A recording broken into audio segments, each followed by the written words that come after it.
followed by the Pledge of Allegiance.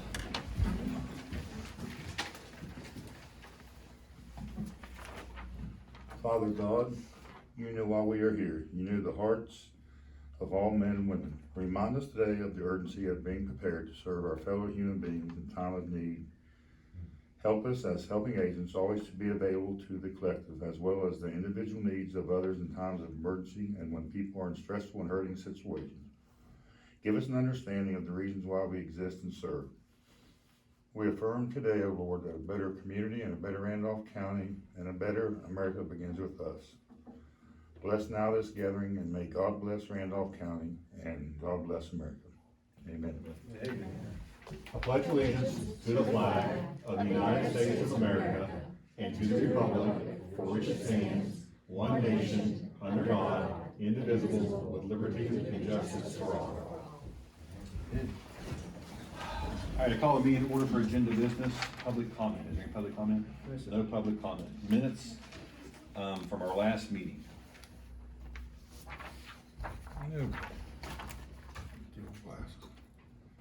Okay, I move that we approve the minutes as submitted from the last Randolph County Commission meeting, which was held October 22nd of 2021. Okay, motion on the floor is to approve the minutes from our 22nd of October meeting. Any further discussion? All in favor? Aye. All right, reports. Kurt, do you have anything? We had one paramedic retired today, 23 years of service, Tom Kotarski. I have no other report. Sheriff? Got confirmation back from the insurance company that our cruiser, 2 deer struck, is totaled. So, that's it. Brenda? Okay, anybody else? Did I miss anybody? All right, correspondence. All right, announcements. Our next meeting will be on Thursday, November the 18th. And we are still taking the resumes from anyone interested in the vacant county commission seat. They have to be a Republican and from the Elkins district. Carolyn Jackson is taking the resumes for us, checking to make sure that they are a registered Republican.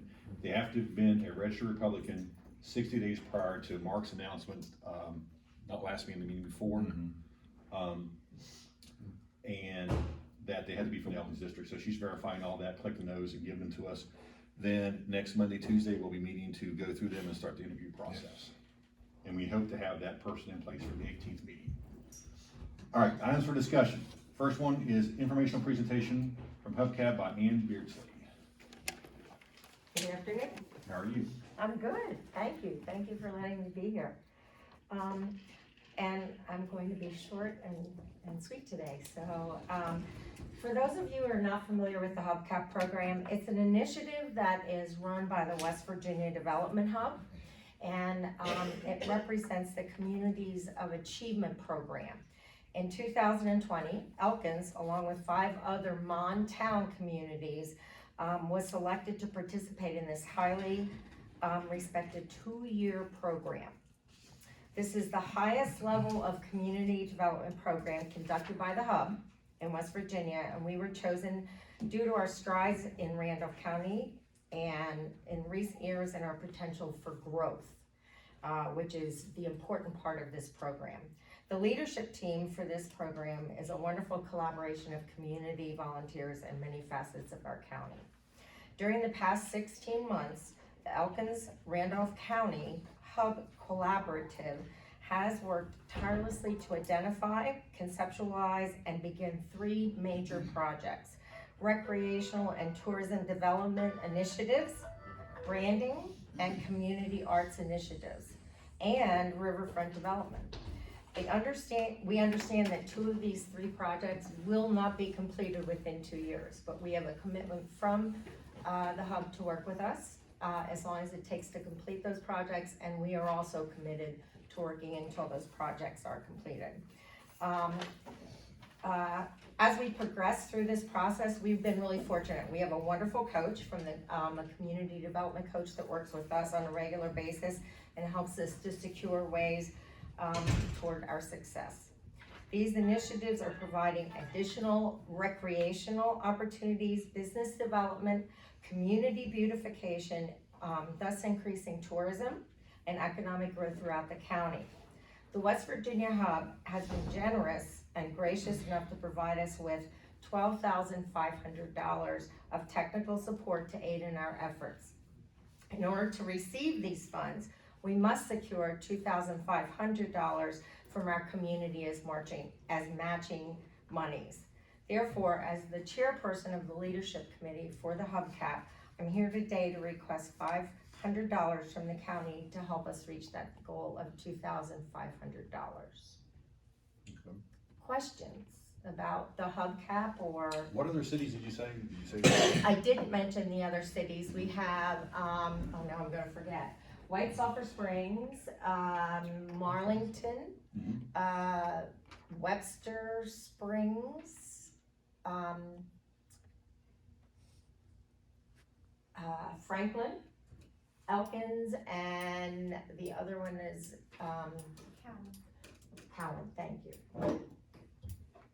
Not Marlington, but, Moorfield. Okay. So there's 3 northern, 3 southern that have been chosen out of the 10 Mon towns to be a part of this project. So, we had to vie for this classification, and we are very fortunate. It's been an interesting process because they are surprised at how far ahead we are of the other communities, and we're already making some major strides. And of course, the arts, the branding, and the riverfront development are our major issues right now.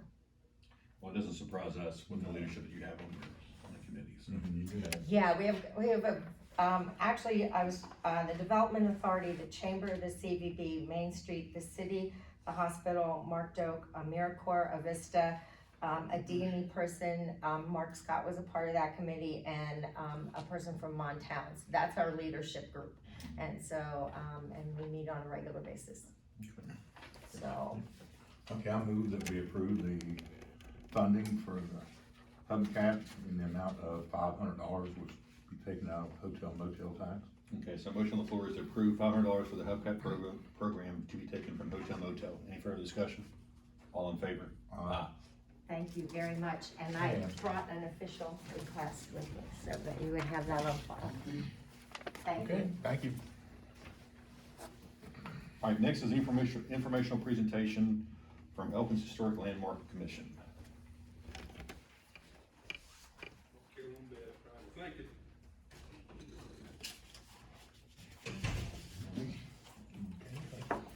Here's an extra one. I put one on your desk also.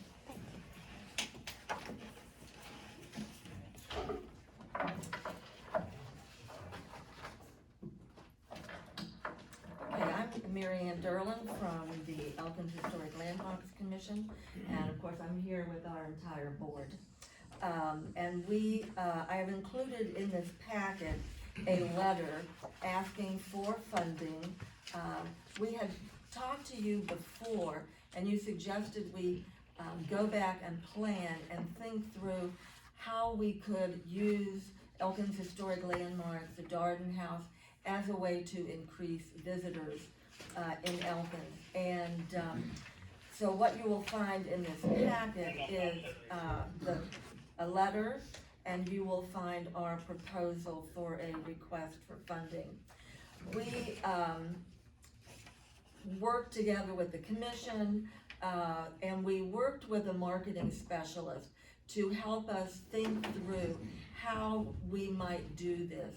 And our goal eventually is to be able to have maybe a walking tour downtown with docents and so on, and tours of what buildings that could be toured. The Darden House is unique because the Darden House is a house, and though we rent some of the rooms as offices, it's still a house. It looks like a house and is a good place to be able to have different kinds of events and functions. And I've talked about some of this in our proposal. And so what we are doing is working we'd like to hire a person who will help us develop our website with interactive content. The interactive content is a way for people to, on the website and also on mobile devices, to have access to information about buildings. So if you are standing by a building, it's very hard to put the CR codes, those little things that you can tag on brick and buildings and so on. But with the website, either by a computer or with the mobile phone, you can just click right on it. It'll tell you a history. It will give you some information about the building, so that as people move through town, they're able to do this. Eventually, we'd like to maybe put one of those up by the Darden House with the QR codes embedded. So the proposal contains that. She also suggested that we do rack cards for Elkin's historic landmarks, what we do, where the Darden House is, and some other information to still be decided upon. And then training for the use of the website, so that we'll be able to go in, do things, add things once it's all completed and so on. So we have a total cost of $6,200 that we would request in funding. I've also included in your packet some information.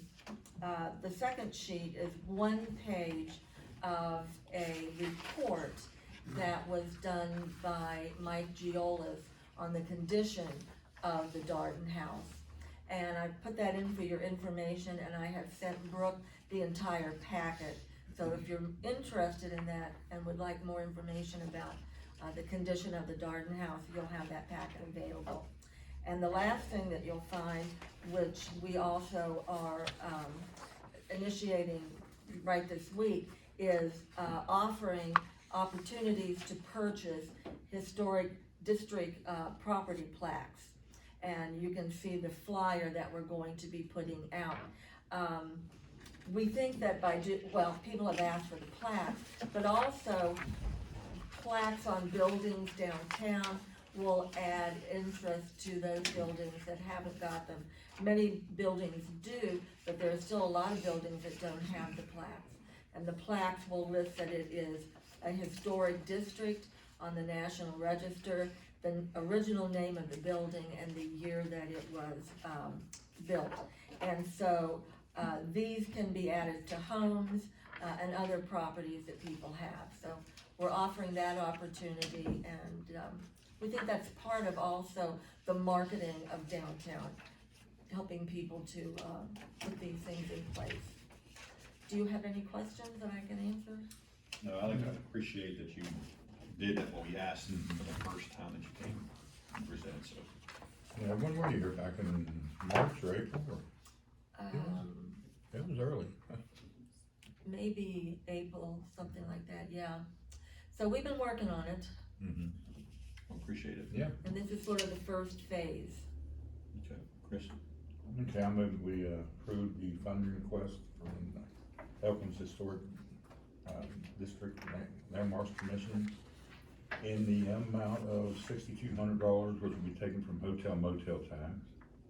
Okay, motion on the floor is to approve the funding request from the Elkins Historic Landmark Commission in the amount of $6,200 to be taken from the hotel motel tax.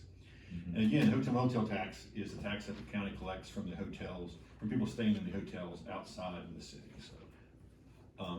Any further discussion? All in favor? Aye. Thank you very much. Yeah, thank you. Keep up the good work. Yeah, please. Thank you.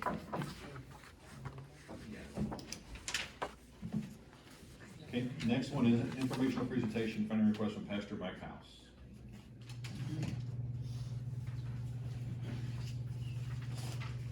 Did you receive a copy of the? I don't have one. Did you get one? Should be in the agenda. Maybe. Sure, yeah.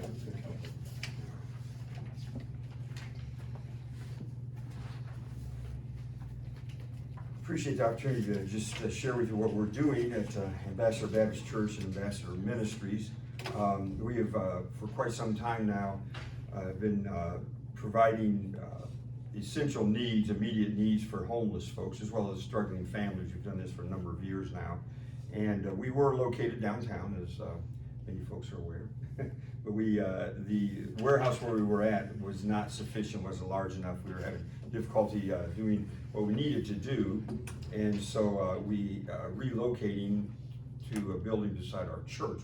We've purchased a steel 40 by 100 building, and we're in the process of trying to erect that.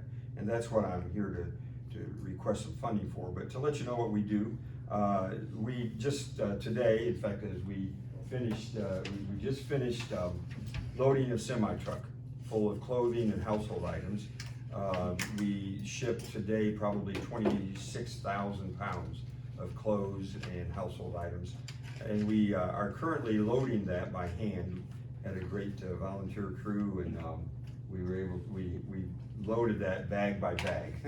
And there's 26,000 pounds of clothes. That's a lot of bags. But our folks did that today. It's headed to South America.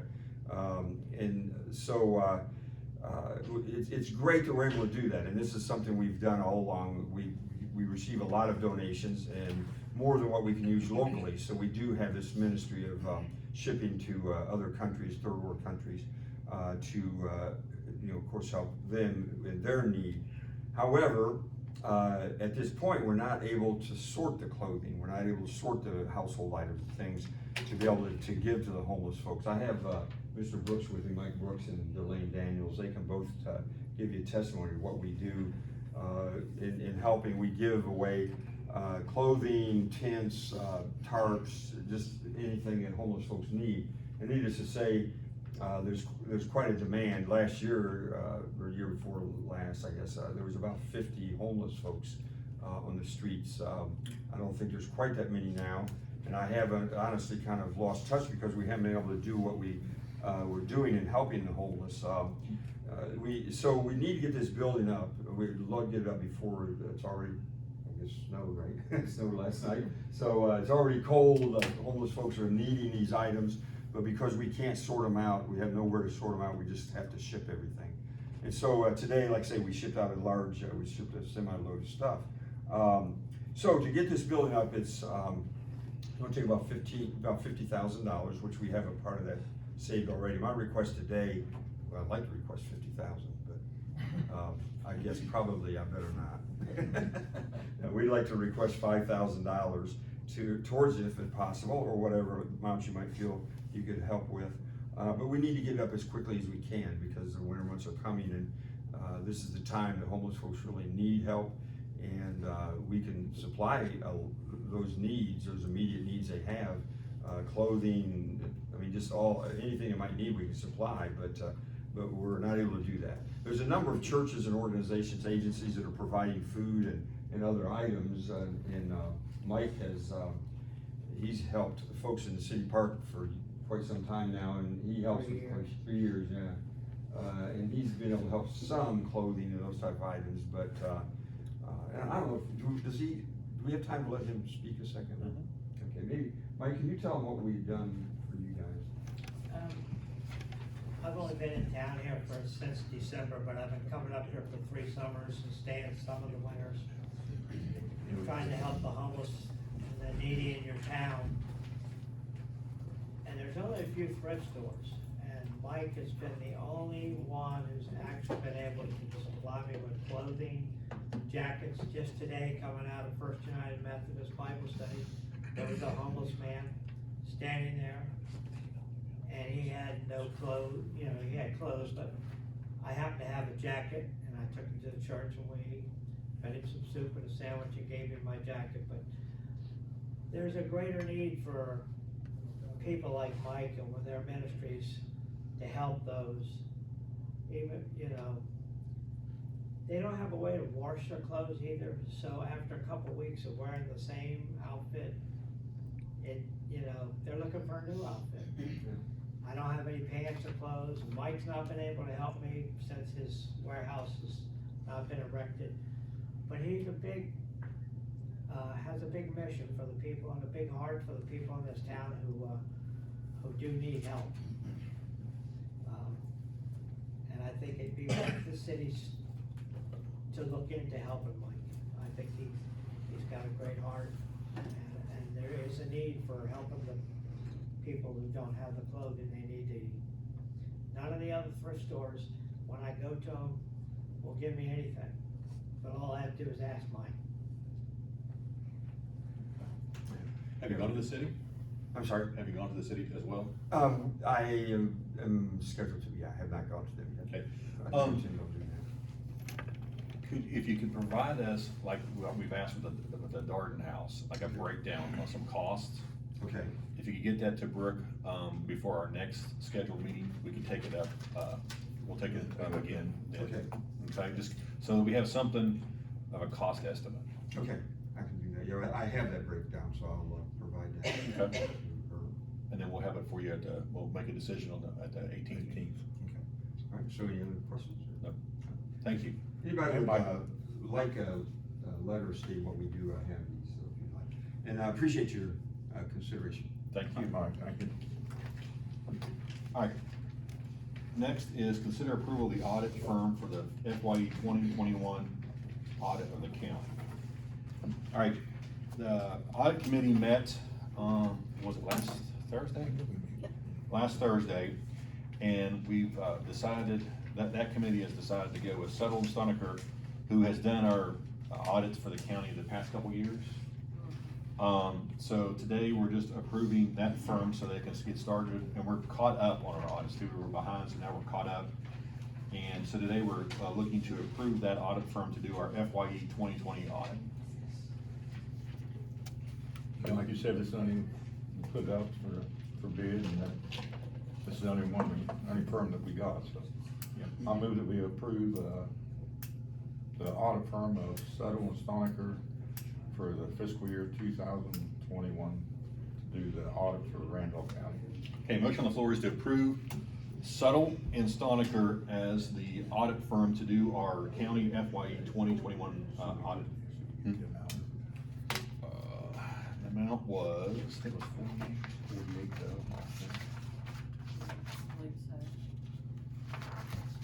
At the end.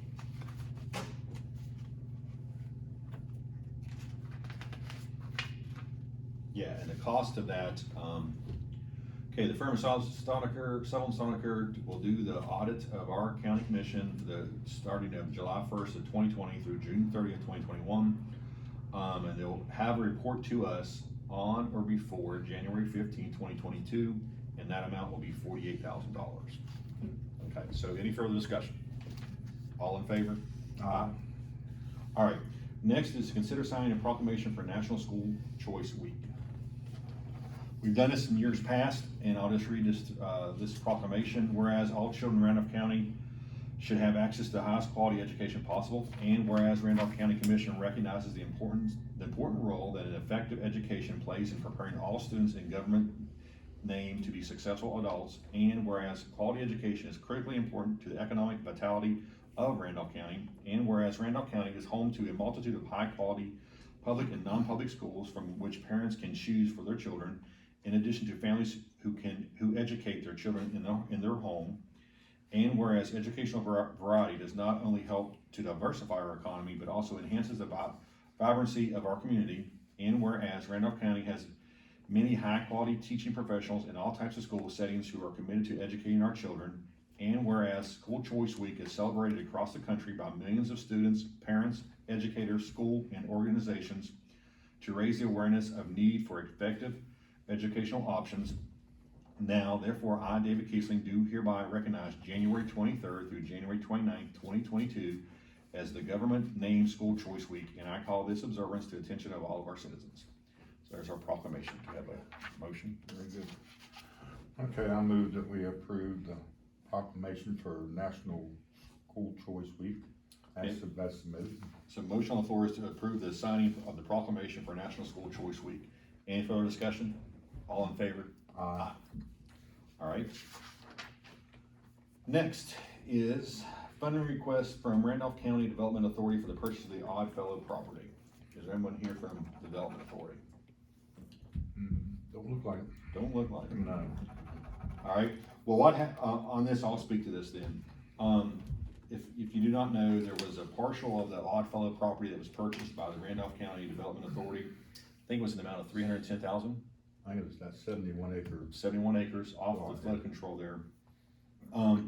We're gonna partner with, the motion is to approve the partnership with the county commission and, the Randolph County Development Authority to purchase that property. And our portion of that is $100,000, and that will be taken from coal reallocation fund. Coal severance reallocation. Coal severance reallocation. That is tax that the county collects on the coal that is produced in the county that can be used for economic development. So this is, why not, we took this, to do this with the Development Authority to purchase that property to help increase the development, economic development of the county. Bring So, some industry. I mean, that's it, they're getting tight, so I forget how many acres of land that they have left. This is like almost butts up to their current property Yeah, they're in an industrial park, and like I say, just to have a few acres left to work with. This will give them, and it's not all, some of it's in the floodplain, so that they can't use all 71 acres of land. So, again, we're looking to partnership with the Development Authority for $100,000 taken from coal severance reallocation fund, which we can do, for economic development. Again, that's tax that's collected on the county, coal that's produced in the county. Got a motion? Yep, I'll move the Randolph County Commissioner partner with the Randolph County Development Authority for the purchase of the 71 acres of Oddfellow's property. And the amount of this funding be $100,000 taken out of coal severance reallocation fund. All right, so motion on the floor is to approve the request of $100,000 taken from coal severance reallocation for a partnership with Randolph County Development Authority in the purchase of the 71 acres of the Oddfellow property. Any further discussion? All in favor? Aye. All right, consider funding request from Huttonsville PSD.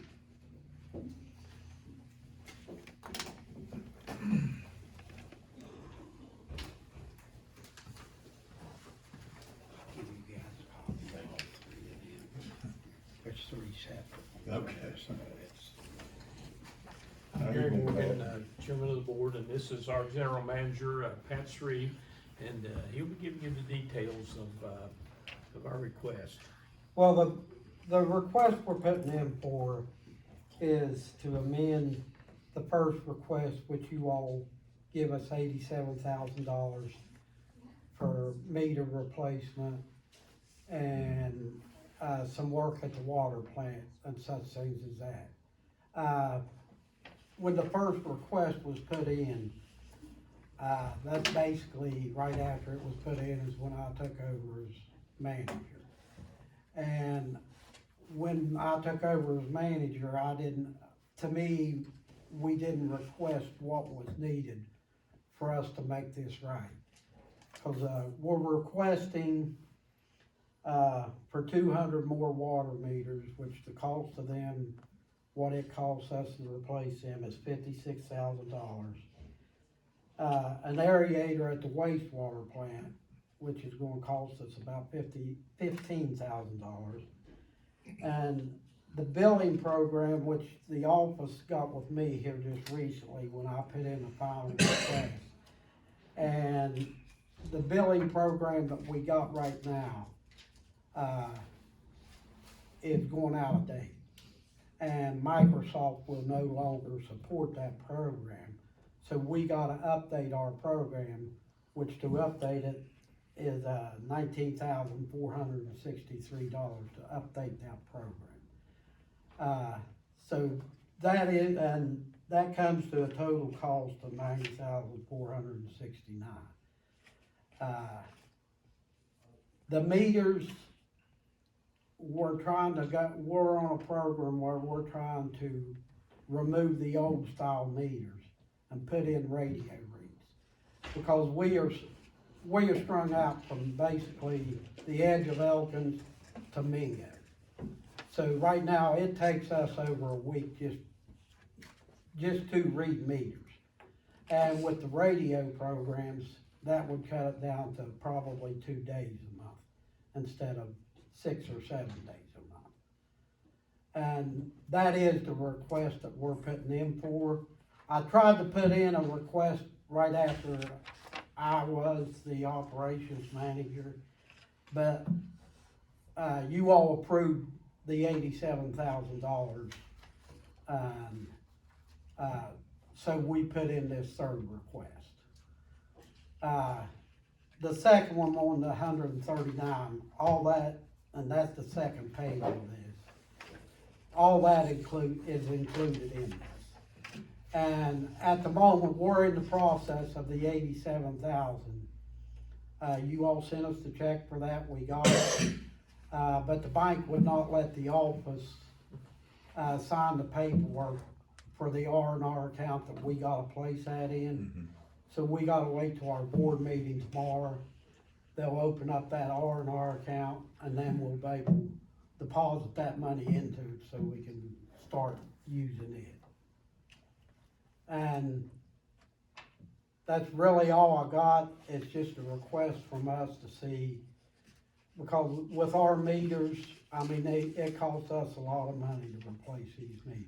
Yeah, we're required. And in Valley Bend, Daly, and East Daly, we got meters in the ground that's been there 24 years. And the our Department of Health actually wants them changed out every 5 years. Wow, But it's a real cost to us, and, for us to read these meters, we gotta put a lot of man hours into getting these meters read, where if we go totally to the radio read, that cuts down on the time that we gotta spend out there reading meters, and we can be doing other things within the system to take care of stuff. How many customers do you have now, roughly? It's about 1,200, and that's not including the prison. Yeah, there's about, We got about 1,200 water customers. and we have about 1,200 inmates up at the, Yeah, the Huttonville correctional center. correctional We sell center that- water to the that correctional center. depends on us for water as well. And when we designed, and when we had the water, the new system put in, we made a loop around the prison so that if something did go wrong with one line, we had a backup, because we didn't want them to run out of water. That's not a pleasant thing. So we did plan ahead for that. So is it the 90,000 or is it the 139,000? The 90,000. So The what's top that? one is the request we're putting in now, and that is the 139,000. I tried to get that in there before you all approved the 87, yeah. Mhm. But I kind of was late on that over the timing with me and taking over as manager. I didn't get it in time. Okay. So that's why we come back. And the only thing that's been added to this last one, which is the top page there, is the 19,000 for that billing program. Is that, will that still be through Microsoft, or who will that be through? Yes, it's, I think they call it Kusi. I mean, I'm not real up on the billing program, but it's an automatic billing program where the office, it generates our bills for us. And Microsoft is no longer the program we got now, which I guess they've had 10 to 15 years. Microsoft is not going to support it no more.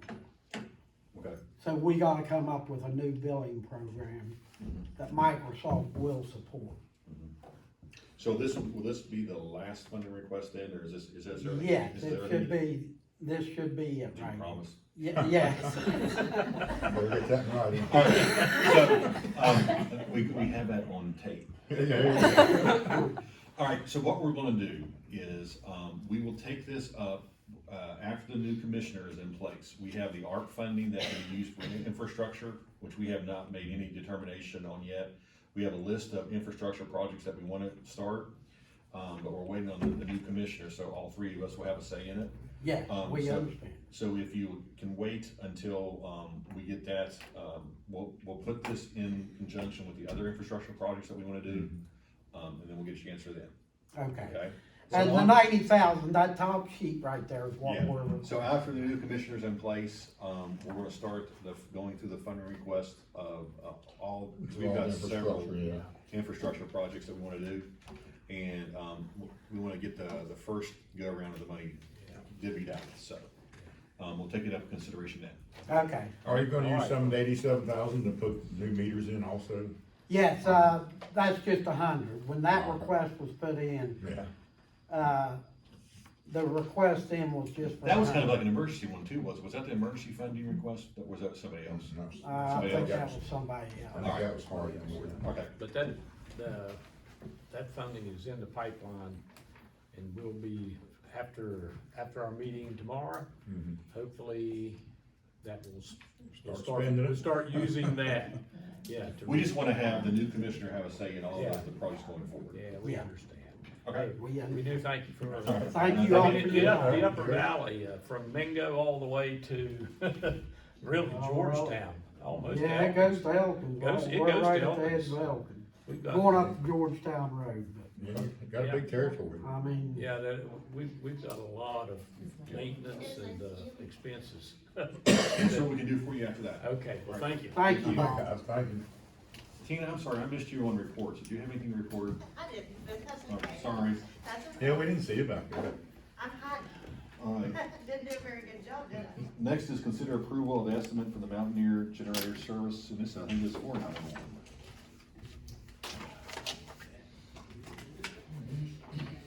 We have a $12,438 generator service. This is for 911, isn't it, Tina? Yeah.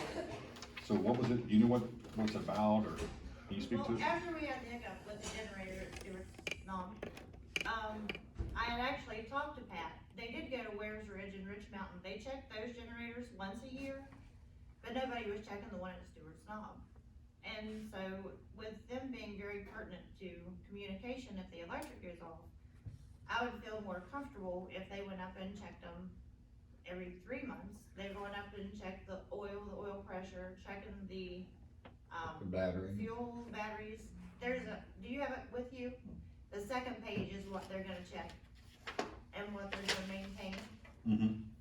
They're also gonna put in a monitoring system on the generators, that way if something happens to them, they get an alert, they can go right up and fix it. That way our communication's up and running all the time. So it's a quarterly inspection of the 911 center, full service and quarterly inspection of the Wares Ridge, Stewart's, and Beverly Rich Mountain Tower. And then they're installing a new OmniMetrics remote monitor on the generators for the alarms.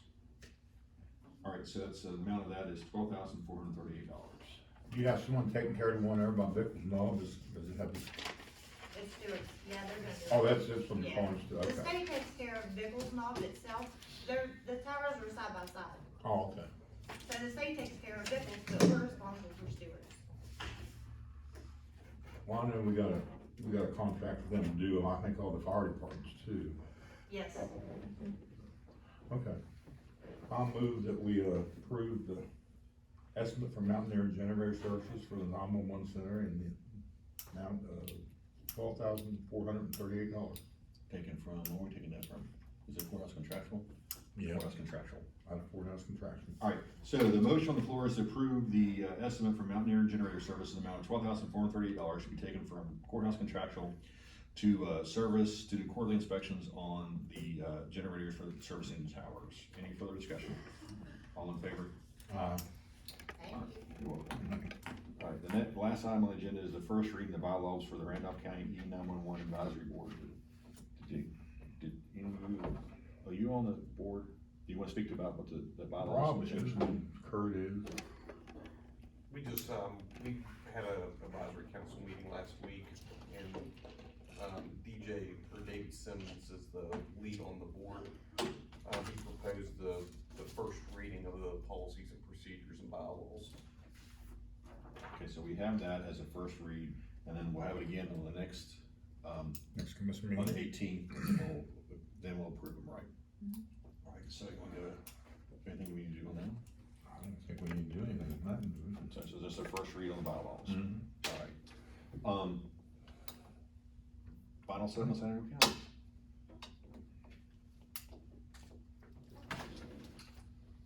Eight final settlements.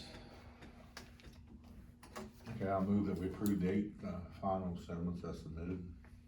Motion on the floor is to approve the 8 final settlements as presented. Any further discussion? All in favor? Budget revisions. Yes. I'm not doing them today. No one's getting paid. Okay, first is a in-house budget revision for property enforcement, to be taken from courthouse contractual to the property enforcement line of $30,000. This is bills that are currently outstanding, alright? That's in-house, okay. I'll move that we approve the in-house budget revision of $30,000 for property enforcement, to property enforcement for courthouse contract, amount of $30,000. Alright, motion on the floor is to approve the in-house budget revision, $30,000 from courthouse contractual to property enforcement. Any further discussion? All in favor? Aye. Next is in-house budget revision for the dog warden's vehicle expense, to be taken from dog warden contractual to his automotive supply line, $500. Okay, I move that we approve the in-house budget revision, amount of $500, that's to take from dog warden contractual to dog warden auto supplies. Motion on the floor is to approve the, in-house budget revision for the dog warden in the amount of $500. Any further discussion? All in favor? Aye. In-house budget revision for the sheriff to increase, his county forfeited TF assets, so what is his task force expenses? Yeah. Alright, so it's the forfeiture line to increase his, equipment line, right? Alright, and that amount is $1,404.88. Okay, I move to approve the in-house budget revision for the Randolph County Sheriff's Office in the amount of $1,404.88. Motion on the floor is to approve the in-house budget revision for the sheriff, $1,404.88. Any further discussion? All in favor? Aye. Did you get these? Division of Property Erroneous Assessments. 3 erroneous, 1 division. 3 and 1. Okay, I move we approve the 3 erroneous assessments and 1 division of property as submitted. Motion to approve the 3 erroneous assessments and 1 division of property. Any further discussion? All in favor? Aye. Distressed properties. Fire fee adjustments. 2, okay, I move that we approve the 2 fire fee adjustments as submitted. Motion to approve the 2 fire fee adjustments as submitted. Any further discussion? All in favor? Aye. Payment of bills. So make sure you put in